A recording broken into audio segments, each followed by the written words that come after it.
Good morning, all of you. Today I discuss about relation based problems. Relation based problems exam में कैसे पूछी जाती है या किस टाइप से आती है, इसके बारे में हम अच्छी खासी आज स्टडी करने वाले हैं। आज की वीडियो काफ़ी मोस्ट इंपॉर्टेंट होने वाली है। इसलिए इंपॉर्टेंट होने वाली है क्योंकि हमने क्या है अभी तक जो भी प्रीवियस वीडियो थे उस पर हमने क्या पढ़ा है, उन पे बेस्ड रिलेशन या थ्योरी तो नहीं कह सकते, कॉन्सेप्ट और लॉजिकल तरीके से हमने इसको क्या पढ़ा हुआ है, समझा हुआ है। उसी पे बेस्ड प्रॉब्लम्स कैसे एग्जाम में आती हैं उसके बारे में समझेंगे, कैसे एग्जाम पुटअप करता है इन प्रॉब्लम्स को, रिलेशन से बेस्ड प्रॉब्लम्स को कैसे पुटअप करता है, और हम जो पीछे थ्योरी हमने जो अच्छी तरीके से पढ़ी हुई है कॉन्सेप्ट और लॉजिकल तरीके से, उसके बेस पर हम इन प्रॉब्लम्स को कितनी आसानी से कर सकते हैं इसके बारे में अच्छी तरीके से समझेंगे। तो इस वीडियो को बहुत ही ध्यान से देखिएगा और जो कंफ्यूजन होगा इस वीडियो को दोबारा देखिएगा, अपने आप को कंफ्यूजन क्लियर होता चला जाएगा। देखिए इस क्वेश्चन किस टाइप्स के आते हैं उसके बारे में मैं आपको बता देता हूँ। पहला क्वेश्चन दे रखा है इन द सेट ए में एलिमेंट है 1 2 3 4 5। अब इस सेट जो सेट दे रखा है इसी से हम पहले बनाएंगे कार्टेशियन प्रोडक्ट, उसी कार्टेशियन प्रोडक्ट के सबसेट को हम रिलेशन बोलते हैं, ये कंफर्म है आपको। तो ये दे रखा है, कह रहा है a relation R is defined by, अब कह रहा है इससे जो आप कार्टेशियन प्रोडक्ट बनाओगे उसमें से कोई रिलेशन लेना है, वो रिलेशन कौन सा किस टाइप का होना चाहिए। उन्होंने कहा कि एक्स वाई टाइप के ऑर्डर पेयर रखेंगे, वो एलिमेंट सेट के ही होने चाहिए, लेकिन कंडीशन कह रहा है वो रिलेशन ऐसा होना चाहिए जिसमें क्या हो, y वाला एलिमेंट बड़ा हो, मतलब y जो इधर ऑर्डर पेयर लिखा हो क्या हो, बड़ा हो। तो हम क्या कहेंगे, पूछ रहा है इनमें से कौन सा हमारा सही है, कौन सा सही है। अब आप एग्जाम में देखोगे तो यहाँ पर हमें क्या है, पहले मैं आपको लॉन्ग से बताने की कोशिश करता हूँ एक एक चीज को क्लियर, फिर हम शॉर्ट देखेंगे कि कॉम्पिटिटिव एग्जाम में आएगा तो हम कैसे सॉल्व करेंगे। और जो क्वेश्चंस मैं आपको बेटा प्रॉब्लम्स कराने वाला हूँ, ये प्रॉब्लम बहुत ज्यादा इंपॉर्टेंट क्यों है, क्योंकि मेन क्या है, यदि आप सपोज करो 12th पास आउट हो, 12th पास आउट होने के बाद आप कोई एकेडमिक एग्जाम दे रहे हो, उसमें भी इसके क्वेश्चन 3 से 4 क्वेश्चन आते हैं रिलेशन के, और बच्चों को सबसे ज्यादा टफ यही टॉपिक लगता है क्योंकि इसमें क्या होता है, थ्योरी वाइज होता है और आपको इसमें इमेजिनेशन करना पड़ता है चीजों को, इसलिए बच्चों को समझ नहीं आती। यदि आपके थ्योरी और कॉन्सेप्ट क्लियर होंगे तो आप बहुत अच्छी तरीके से समझ सकते हो, ठीक है। इसके बाद यदि किसी ने ग्रेजुएशन पास आउट है वो बंदा, तो आगे चल के वो क्या कर रहा हो, किसी चीज की तैयारी कर रहा हो, जैसे गेट की कर रहा हो, तो उसमें भी ये क्वेश्चंस आते रहते हैं, 2 से 3 क्वेश्चंस उसमें भी पुट अप किए जाते हैं। और उनका लेवल में देखिएगा कितने छोटे लेवल से कितने बड़े लेवल तक क्वेश्चंस को लेके जाऊंगा, आप अच्छे से ध्यान से समझिएगा क्वेश्चंस को। देखिए पहला क्या कह रहा है, ये है, अब मैं ए का कार्टेशियन प्रोडक्ट बनाऊंगा, ए का कार्टेशियन प्रोडक्ट, तो बेटा क्या क्या बनेगा, पहले लॉन्ग से बता रहा है एक चीज को, तो आपके कितने बनेंगे, 25 बनेंगे। कार्टेशियन प्रोडक्ट कितने बनेंगे, 25, क्योंकि 5 एलिमेंट है, इसमें 5 ही इसी के सेकंड में, 5 इसमें तो कितने हो गए 25, क्योंकि m into n होता है, फॉर्मूला आपने पढ़ा हुआ था। अब बनाता हूं मैं, देखिए 1 1 1 2 1 3 1 4 1 5, ठीक है। फिर 2 1 2 2 2 3 2 4 2 5, अब 3 के साथ 3 1 3 2 3 3 3 4 3 5, फिर 4 1 4 2 4 3 4 4 4 5, फिर बेटा कौन सा रहेगा आपका, 5 1 5 2 5 3 5 4 5 5, ठीक है। आपको समझ आया, ये तो हो गया कार्टेशियन प्रोडक्ट। लेकिन इस कार्टेशियन प्रोडक्ट में से हमें वो रिलेशंस उठाने हैं, कौन से रिलेशन उठाने हैं, किस टाइप का रिलेशन रख रहा है वो रिलेशन उठाने हैं जिसमें सेकंड वाला पेयर, जो सेकंड वाला एलिमेंट है वो बड़ा होना चाहिए। इसमें तो इक्वल है, ये तो होगा नहीं, ये बड़ा है तो यहाँ पर 1 2 आएगा, इसमें बड़ा है 1 3 आएगा, 1 4 आएगा और 1 5 आएगा, ठीक है। यहाँ तक समझ आ रहा होगा, मैं उम्मीद करता हूँ समझ आ रहा होगा आपको। अब इसके बाद देखिए 1 5 हो गया, अब 2 1 नहीं हो सकता क्योंकि 2 बड़ा हो गया, 2 2 भी नहीं हो सकता, ये इक्वल है इसलिए, तो यहाँ से कौन सा आएगा, 2 3 आएगा, 2 4 आएगा, 2 5 आएगा, ठीक है। अब 3 वाले में देखिए ना 3 आएगा, ये आएगा ना ये आएगा, 3 4 आएगा, कौन सा आएगा बेटा, 3 4 आएगा और 3 5 आएगा, समझ आ रहा है यहाँ पर। अब इसके बाद कौन से एलिमेंट्स रह गए यहाँ पर देखिए, 3 के हो गए ना, 4 1 आएगा, 4 2 4 3 4 4 4 5 आएगा, क्या 5 में आ सकता है कोई भी, 5 में सभी देखिए सेकंड ऑर्डर पेयर के छोटे, तो 5 का तो एक भी नहीं आएगा। ये हो गया हमारा रिलेशन, क्या हो गया, रिलेशन। अब जो ये कह रहा था, जो इसने लैंग्वेज में बोला हुआ है ये रिलेशन ऑर्डर पेयर लैंग्वेज में बोला है, इसका मींस क्या है, उसका मींस ये है, यदि आपको क्वेश्चन इस फॉर्म में देते तो आप बहुत जल्दी बता दोगे कौन सा रिफ्लेक्सिव, कौन सा सिमेट्रिकल, कौन सा ट्रांजिटिव है। लेकिन वो क्या करेगा, आपको एग्जाम में वो देगा सेट बिल्डर फॉर्म में। कौन सी फॉर्म में, सेट बिल्डर फॉर्म में। सेट की मैं आपको बताया सेट बिल्डर फॉर्म क्या होती है। सेट बिल्डर फॉर्म में देगा तो आप सबसे पहले कोशिश करना, यदि उसको कन्वर्ट कर सकते हो आप कौन सी रिलेशन, मतलब रोस्टर फॉर्म में लिख सकते हो तो लिखिएगा पहले, उसके बेस पर आप बता लोगे तो बहुत आसानी से समझ सकते हो। कॉम्पिटेटिव का भी बताऊंगा उसमें कैसे बता सकते हो, ध्यान से देखिए। अब वो ये कह रहा है कि रिफ्लेक्सिव है, सिमेट्रिकल है, ट्रांजिटिव है, क्या है। आपको पता है रिफ्लेक्सिव की कंडीशन ये होती है कि जितने भी एलिमेंट है सबके डबलेट होने चाहिए। ये पढ़ा था हमने रिफ्लेक्सिव की डिफिनिशंस के अंदर, यही तो पढ़ा। क्या 1 1 2 2 3 3 4 4 5 5 सब होने चाहिए, सब डबलेट। इसके अंदर है क्या, कोई भी नहीं, उसका मतलब ये ऑप्शन में नहीं होगा, ये तो करेक्ट नहीं हो सकता। सेकंड हम चेक करते हैं सिमेट्रिक। सिमेट्रिक का मतलब होता है कि उसकी इमेज होनी चाहिए। जैसे मेरे पास 1 2 है, क्या 2 1 है इसके अंदर, कहीं पर देखिए 1 2 है, 2 1 है, 2 1 भी नहीं है इसके अंदर, तो ये क्या होगा, सिमेट्रिक भी नहीं। किसी एक की भी इमेज नहीं मिली तो मैं कहूंगा वो क्या नहीं है, सिमेट्रिक नहीं है। अब ट्रांजिटिव चेक करते हैं, क्या करते हैं, ट्रांजिटिव। ट्रांजिटिव के लिए देखिए, ट्रांजिटिव कोई भी ले लीजिए। ट्रांजिटिव की कंडीशन आपने पढ़ी थी, जैसे 1 2 है तो 2 1, ये दूसरा एलिमेंट देखिए, जैसे 1 2 है, ये रहा 1 2 है तो 1 और 3 होने चाहिए, तो 1 3 है, ये 1 3 है। इसके लिए मैंने आपको ट्रांजिटिव के लिए दो कंडीशंस बताई है। एक वाटसन एल्गोरिथम की हेल्प से भी आप फाइंड कर सकते हो यदि कंफ्यूजन हो।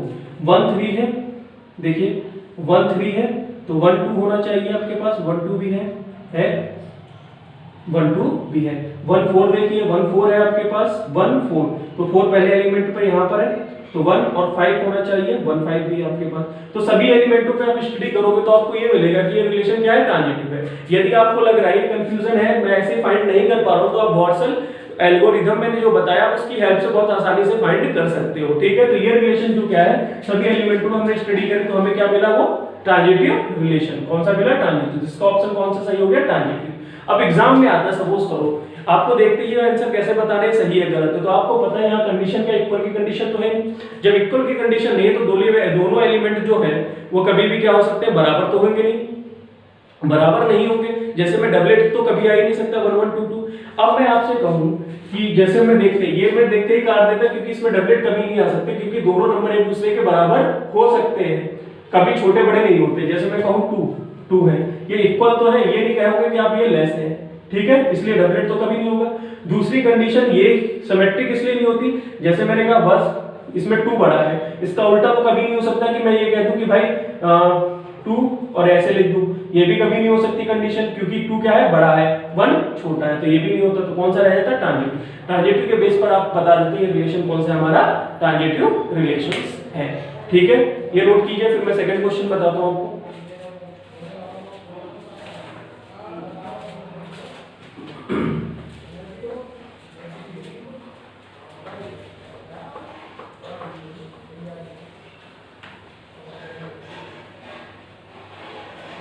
यदि आपने एक एक वीडियो अच्छी तरीके से समझी होगी, जो कॉन्सेप्ट मैंने बताया उसके बेस पे आप बहुत आसानी से बहुत कम समय से बता सकते हो कि ये क्या है, ठीक है। क्वेश्चन नंबर सेकंड देखिए, मैं लिख देता हूं यहाँ पर, let relation R be A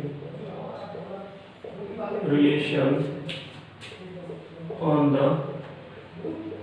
set N. ये एन बेटा ध्यान से समझिएगा, एन नेचुरल नंबर को डिफाइन कर रहे हैं। एन defined by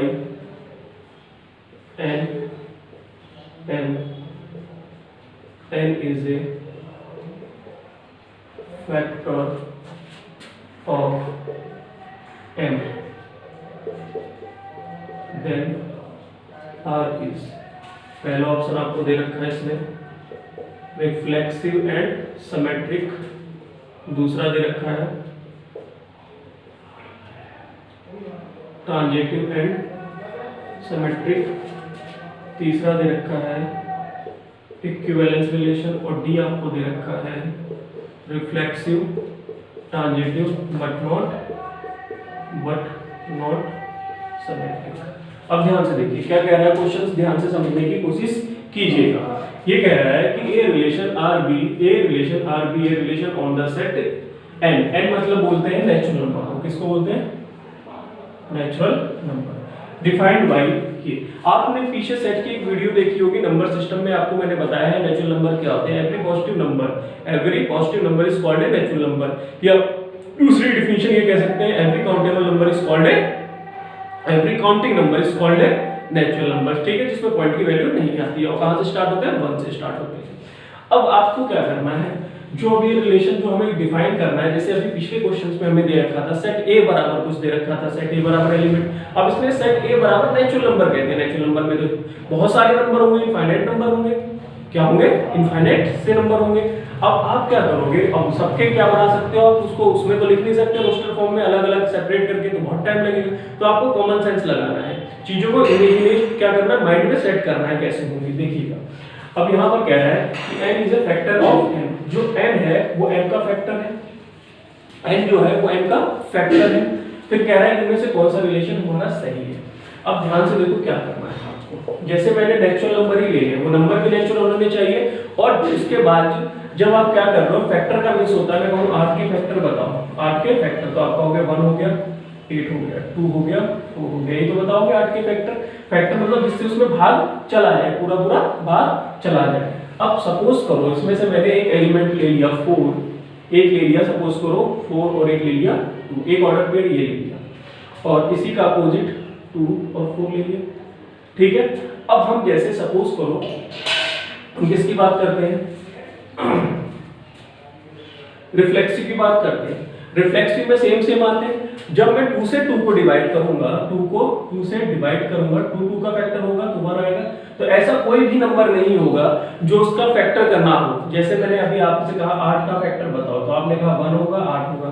मैं 2 का फैक्टर बताओ, 1 होगा, 2 होगा। तो वो नंबर तो अपने आप का फैक्टर होता ही होता है, तो उसका मतलब नेचुरल नंबर में जितने भी नंबर होंगे उसके डबलेट सबके प्रेजेंट होंगे, तो वो क्या होगा, रिफ्लेक्सिव तो होगा ही होगा, रिफ्लेक्सिव तो होगा ही होगा। दूसरी कंडीशन देखनी है हमें, क्या वो सिमेट्रिक है, सिमेट्रिक रिलेशन है।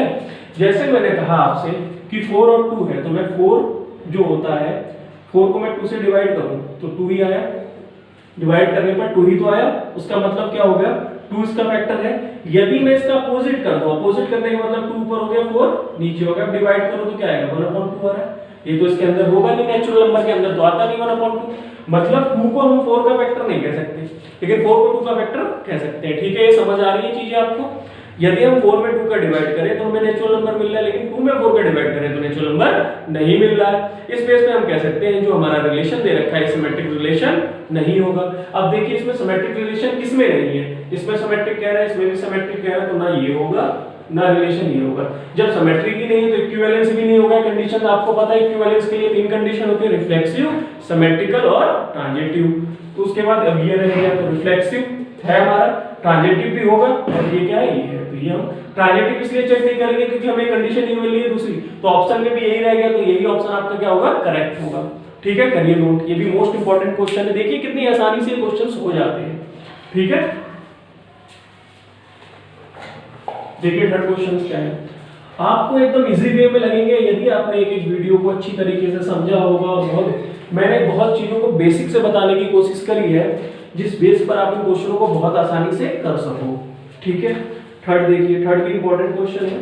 मैं उन क्वेश्चन को ही लेके आया हूँ आपके सामने जो क्वेश्चन वाकई में इंपॉर्टेंट है और एग्जाम में आते हैं, और बच्चों को समझ नहीं आते कि हम इन क्वेश्चन को कैसे अटेम्प्ट करें।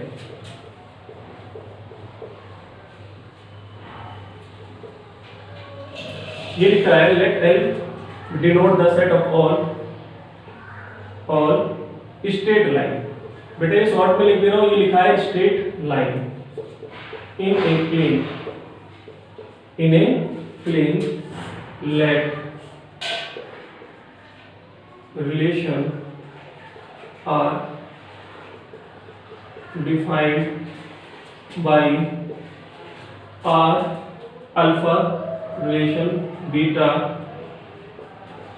फिर कह रहा है alpha perpendicular beta and alpha और beta belongs to capital L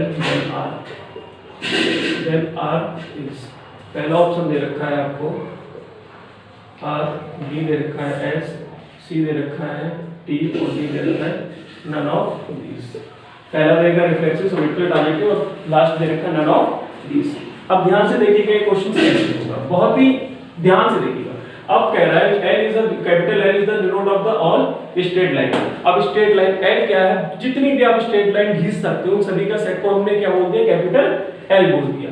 अब वो क्या कह रहा है, हमें रिलेशन, जैसे कि मान लीजिए कि बहुत सारी लाइन है इसके अंदर, कितनी लाइन है, बहुत सारी, कैसे भी लाइन खींच लो, ये बहुत सारी लाइनें हैं, ठीक है, उसमें अनंत लाइनें खींची। कह रहा है ये सब क्या है, क्या है, सेट L है, कैपिटल L। लेकिन कह रहा है उसमें से हमें वो लाइनें लेनी है, वो लाइनें लेनी है जो एक दूसरे पर क्या हो, परपेंडिकुलर हो। वो हमने रिलेशन बनाया। तो पूछा है जो रिलेशन आपने बनाया है वो क्या, रिफ्लेक्सिव, सिमेट्रिकल, ट्रांजिटिव या नन ऑफ दीस है। अब ध्यान से समझिएगा कॉन्सेप्ट को, उसके बेस पर मैं आपको बताने की कोशिश करता हूं। देखिए अब ध्यान से देखिएगा, यहाँ पर कह रहा है जैसे कि मैंने कहा परपेंडिकुलर, तो मैं कहूँ एक लाइन ये है, एक लाइन ये है।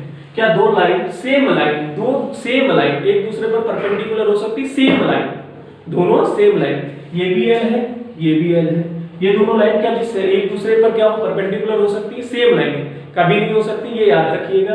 कभी भी दो सेम लाइनें एक दूसरे पर परपेंडिकुलर कभी नहीं हो सकती, पैरेलल होती हैं। क्या होती है, एक दूसरे के पैरेलल। आप कहोगे L पैरेलल है L के, सेम लाइन पैरेलल तो हो सकती है, L कभी भी परपेंडिकुलर एक दूसरे के नहीं होती, ये क्या है, गलत है। तो पहले उसका मतलब ये हो गया कि इसके अंदर डबलेट तो कभी नहीं आएंगे सेम लाइन के, क्योंकि हम सेम लाइन पे बात करते हैं रिफ्लेक्सिव के लिए, तो डबलेट कभी नहीं आ सकते। जब डबलेट नहीं आएंगे तो मैं ये कहूंगा कि भैया रिफ्लेक्सिव तो होगा ही नहीं, पहली कंडीशन हो गई। ठीक है, इसमें से पूछ रहा कौन सा रिलेशन हमारा, straight line let the R is defined R is, इसमें से क्या होगा, रिलेशन क्या होगा, ठीक है, रिफ्लेक्सिव नहीं होगा। अब चलिए ट्रांजिटिव की बात करते हैं, किसके, ट्रांजिटिव की, या सिमेट्रिक की बात में करता हूं, पहले ट्रांजिटिव की बात करूं। ट्रांजिटिव के लिए देखिए, ट्रांजिटिव की जब आप बात कर रहे हो तो ट्रांजिटिव में कंडीशन है, पहले मैंने तीन लाइनें ले ली, सपोज करो एक लाइन ये है, एक लाइन ये, ठीक है। कह रहा है हमारी ट्रांजिटिव की कंडीशन थी A B belongs to R and B C belongs to R, यही तो, ये और ये लाइन सेम होनी चाहिए, कॉमन। तो ये कह रहा है कि ये लाइन इस लाइन पर परपेंडिकुलर है और इसी लाइन पर मैंने एक और लाइन खींच दी, वो इस लाइन पर परपेंडिकुलर है, तो बी तो कॉमन लाइन नहीं ना जैसे इसमें रहती है। तो क्या ये लाइन और ये लाइन आपस में क्या है, परपेंडिकुलर है, नहीं है। ये लाइन और ये लाइन आपस में क्या है, पैरेलल है, क्या है, पैरेलल। ये दोनों लाइन पैरेलल है तो इसका मतलब ये कंडीशंस को फॉलो नहीं कर रहा है। क्या आनी चाहिए थी आपकी लाइन, क्या आनी चाहिए थी, परपेंडिकुलर, क्या आनी चाहिए थी, परपेंडिकुलर, क्योंकि परपेंडिकुलर की कंडीशन है। जैसे A B belongs to R, B C A belongs to R, तो आप क्या करते थे, this implies A C belongs to R होना चाहिए, यही तो आना चाहिए।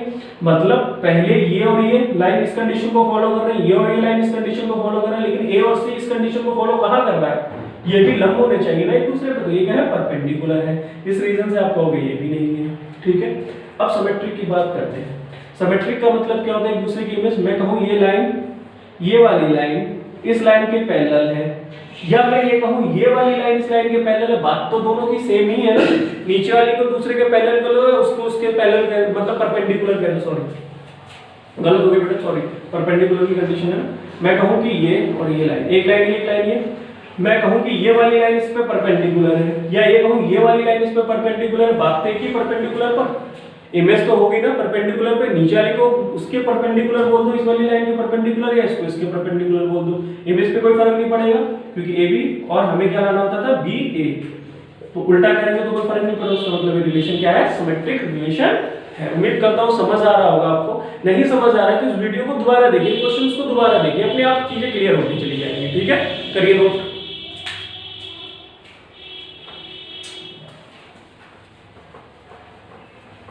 पढ़ने पढ़ाने के इस दौर में मजा बेटा तभी आता है जब आप प्रॉब्लम्स को कर पा रहे हो। चीजें पढ़ने को तो आप बहुत सारी पढ़ते रहते हो, लेकिन प्रॉब्लम्स नहीं बना पा रहे हो, नहीं कर पा रहे हो, तो कोई फायदा नहीं है पढ़ने का, ठीक है। तो कॉन्सेप्ट वाइज पढ़ते जाइए, मजा आएगा पढ़ने में। क्वेश्चन नंबर 4 देखिए, इसी पे बेस्ड इस पे बेटा पैरेलल कह रहा है आपसे,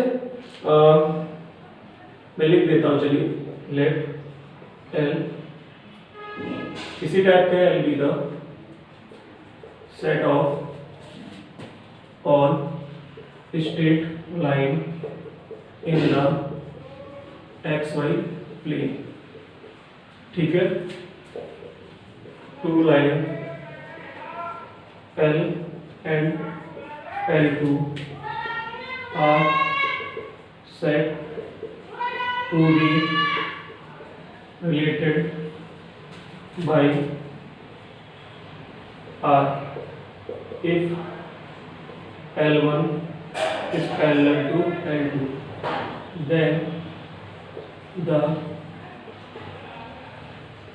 relation R is, पहली कंडीशन वही है रिफ्लेक्सिव, सेकंड है ट्रांजिटिव, तीसरी है सिमेट्रिकल और चौथी है इक्विवेलेंट।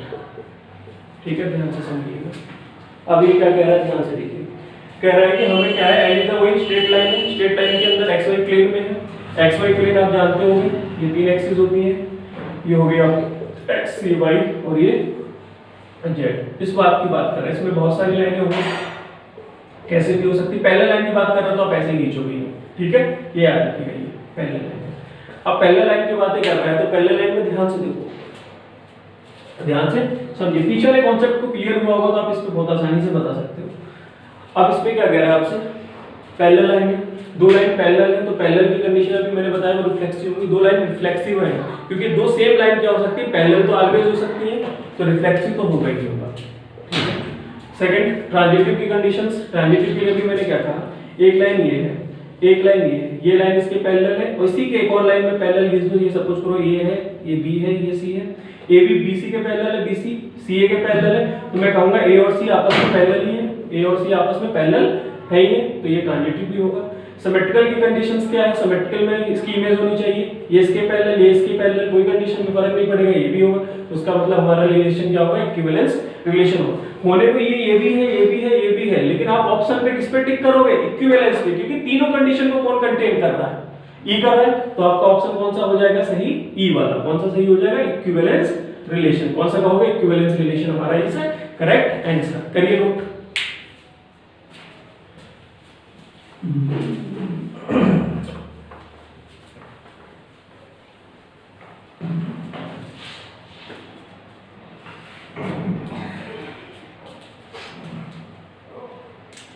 चलिए एक लास्ट क्वेश्चन देखिए, इस वीडियो का लास्ट क्वेश्चन है। Late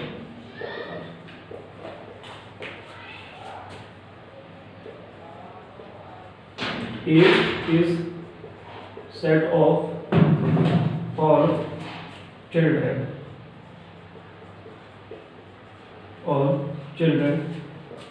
in a family such that x relate to y. This implies x is such that x is brother of y, then r is, जो रिलेशन दे रखा है क्या होगा, पहला है r, दूसरा है b, ये c दे रखा है ट्रांजिटिव और d दे रखा है e। ठीक है, अब देखिए ये क्वेश्चंस कैसे होगा, ध्यान से समझिएगा इस चीज को भी। अब इस क्वेश्चन में क्या कर रहा है, इसने भी लैंग्वेज फॉर्म में दे रखा है, कह रहा है सच दैट a इज क्या है, a is a set of all children in a family. एक फैमिली में बहुत सारे चिल्ड्रन सपोज कर लेते हैं, बहुत सारे। देखिए अब कैसे होगा, यहाँ पर ध्यान से समझिएगा क्वेश्चंस को। क्या था ये, अब आपको यहाँ पर ध्यान से क्या देखना है, ये देखना है कि x y, x is a brother of y। अब मैं आपसे कहता हूँ रिफ्लेक्सिव की बात करते हैं, मैं कहूँ x रिलेट टू x लिख लो, या दूसरी फॉर्म आप ऐसे लिख लो x ये लिख लिया। मैं कहूँ x x का ब्रदर है, मतलब ये दोनों बातें एक ही, तो क्या मैं खुद सपोज करो मैं खुद अपने आप का क्या होगा, भाई होगा, ऐसा तो कभी नहीं हो सकता। मैं अपने आप का भाई कैसे हो सकता हूँ, मैं किसी अलग पर्सन का भाई हूँ, तो उसका मतलब रिफ्लेक्सिव तो होगा ही नहीं। अलग पर्सन वो गर्ल्स भी हो सकती है, बॉयज भी हो सकता है, लेकिन मैं खुद अपने आप का भाई कभी नहीं हो सकता, तो उसका मतलब क्या होगा, रिफ्लेक्सिव तो नहीं होगा। सेकंड हम बात करते हैं किसकी, सिमेट्रिक की। सिमेट्रिक की कंडीशंस आपने पढ़ी है, जैसे मैं कहूं x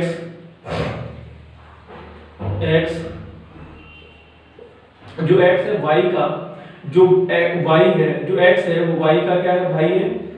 अब मैं इसी का अपोजिट लिख दूं y और x, ठीक। अब क्या y x का भाई हो सकता है, यहां ध्यान से समझो। यदि मैं कहूं एक पर्सन अलग पर्सन है, मैं कहूं उसका भाई मैं हूं, उसका भाई मैं हूं, अब मैं ये कहना उचित होगा कि मैं उसका भाई हूं, जैसे मैं कहूं मैं उसका भाई मैं हूं, और फिर इसका उल्टा कर दो, उल्टा होने का मतलब क्या हो गया, अब वो मेरा भाई है। तो ऐसा जरूरी नहीं है कि वो मेरा भाई हो, क्योंकि वो गर्ल्स भी हो सकती है और बॉयज भी हो सकता है। तो इस कंडीशन में क्या हो जाएगी, कंडीशन फेल हो जाएगी, वो बॉयज भी हो सकता है फिर, इसलिए क्या होगी, सिमेट्रिक भी नहीं होगी। अब ट्रांजिटिव की बात करते हैं। ट्रांजिटिव के लिए ध्यान से समझिएगा, जैसे मैं कहूं एबीसी में लेके बताता हूं मैं, ए बी, ठीक है, और दूसरा ले लिया बी सी, ठीक है। अब मुझे ए सी लाना है, क्या लाना है, ए सी लेके आना है। ध्यान से समझना, अब कह रहा हूं मैं कि जैसे मान लो कि ये बी है, जो ए है बी का भाई है, ये भाई है, ठीक। इधर सी का भाई क्या है, सी का भाई क्या है, बी है, बी है कि नहीं है, बी है कि नहीं है, सी का भाई बी है, ए का भाई है, ये और ये क्या है, सेम है। तो मैं इस बेस पर ये कह सकता हूं, जो क्योंकि इसका भाई ये है तो इसका भाई ये भी तो हो सकता है। कैसे हो सकता है, जैसे सपोज करो ये तो बॉयज है, ये गर्ल्स हो या बॉयज हो, हर कंडीशन में कहलाने को क्या मिलेगा, ये बॉयज ही तो कहलाएगा। सपोज करो ये बॉयज हुआ सी, तो बॉयज का बॉयज भाई हो सकता है, गर्ल्स का बॉयज भाई हो सकता है, तो उसकी मतलब ए और सी उसके अंदर होगा। तो हम ये कह सकते हैं जो हमारा रिलेशन दे रखा है वो क्या होगा, ट्रांजिटिव रिलेशन होगा। अब इक्विवेलेंस इसलिए नहीं कह सकते क्योंकि पहली दूसरी कंडीशन फॉलो नहीं कर रही, तो हमारा कौन सा ऑप्शन सही हो जाएगा बेटा, कौन सा ऑप्शन करेक्ट होगा, ट्रांजिटिव रिलेशन। आज के लिए बस इतना ही, मिलते हैं नेक्स्ट वीडियो में नेक्स्ट कुछ क्वेश्चनों के साथ। आज के क्वेश्चंस करके उम्मीद करता हूं आपको मजा आया होगा, कॉन्सेप्ट को देख के आपको लग रहा होगा वाकई में इजी है, बस हम क्या है कॉन्सेप्चुअल तरीके से पढ़ने की कोशिश नहीं करते हैं। प्रॉब्लम्स को अच्छी तरीके से फेस करोगे अपने आप अटेम्प्ट करोगे तो मजा आएगा, और जो भी प्रॉब्लम्स हो मेरी वीडियो से देख देख के क्वेश्चंस को आसानी से कर सकते हो। ठीक है, thank you for all watching this video, मिलते हैं नेक्स्ट टॉपिक में।